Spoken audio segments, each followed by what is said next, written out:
L'emboucané, on peut le dire, il ne craint d'égayer. Il est sénateur du Rassemblement national. Il s'agit de Stéphane Ravier.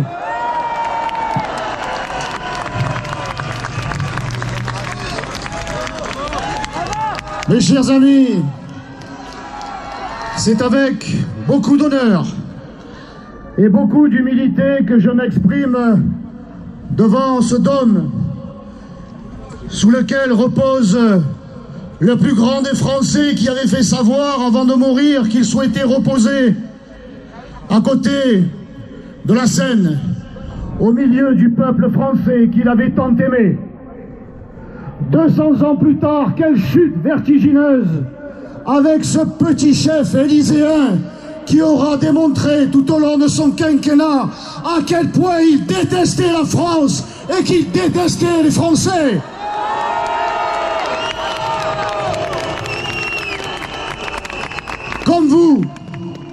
Comme vous, je l'ai entendu m'insulter. Comme vous, j'ai été blessé. Comme vous, je l'ai entendu me dire qu'il allait m'emmerder. J'ai été très agacé. Et puis, je me suis souvenu de ce que m'avait dit ma grand-mère quand j'étais enfant. Et alors que je pestais contre un camarade qui déjà m'emmerdait. Elle m'avait dit: Stéphane, calme-toi. Ça ne vaut pas la peine de s'énerver.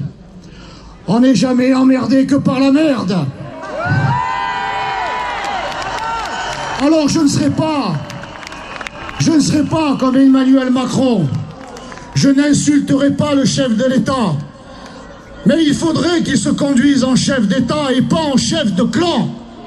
Pendant 5 ans, il aura démontré qu'il était le chef, qu'il était le président d'un conseil d'administration et pas de la nation.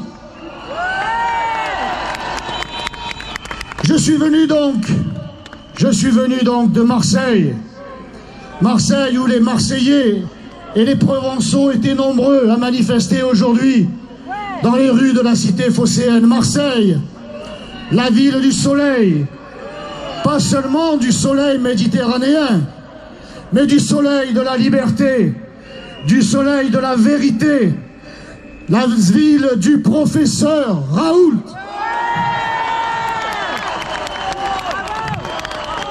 Un professeur que je tiens, et j'en suis sûr aussi, en votre nom. Je le tiens à saluer son combat pour la liberté, pour la vérité. Son seul tort aura été de dépister et de soigner des milliers de Marseillais, des milliers de Provençaux. Voilà son seul crime. Lui aussi, lui déjà, a été traité comme un pestiféré. Ceux qui ne comprennent rien à la médecine se sont crus obligés de le qualifier de charlatan et l'ont mis, lui, déjà de côté. Je lui renouvelle, nous lui renouvelons notre confiance et notre soutien. Merci, professeur.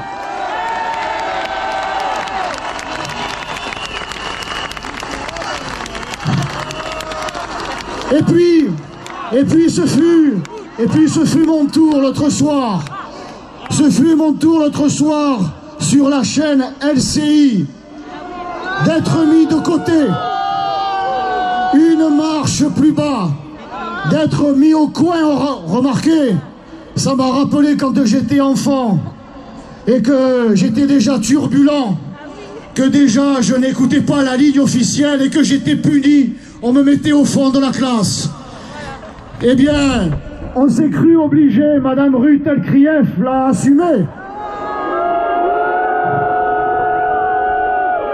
en estimant que puisque je n'étais pas vacciné, mais pourtant testé négatif, je devais être mis au coin. J'avais été informé de ce traitement indigne, mais je l'ai accepté pour que les Français qui refusent d'être vaccinés, qui le refusent légitimement puisque c'est un droit, j'ai voulu leur faire savoir comment ils allaient être traités au lendemain du vote du Sénat, parce que n'en doutez pas, les sénateurs godillots de la République en marche et des Républicains se coucheront une fois de plus devant Emmanuel Macron.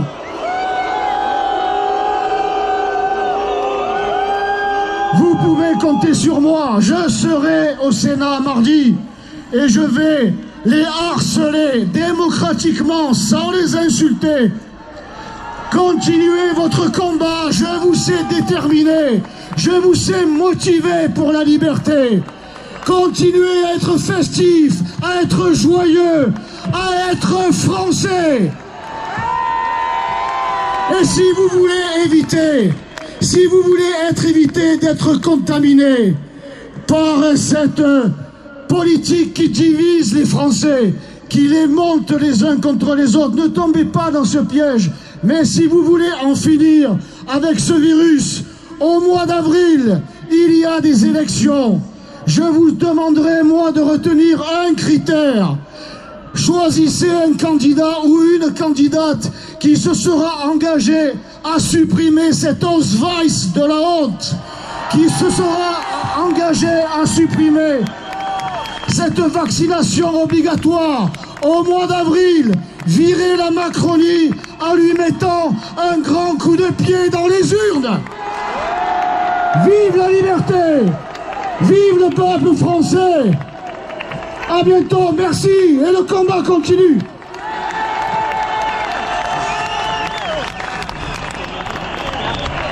Bravo à Stéphane Ravier, sénateur. J'interviens juste.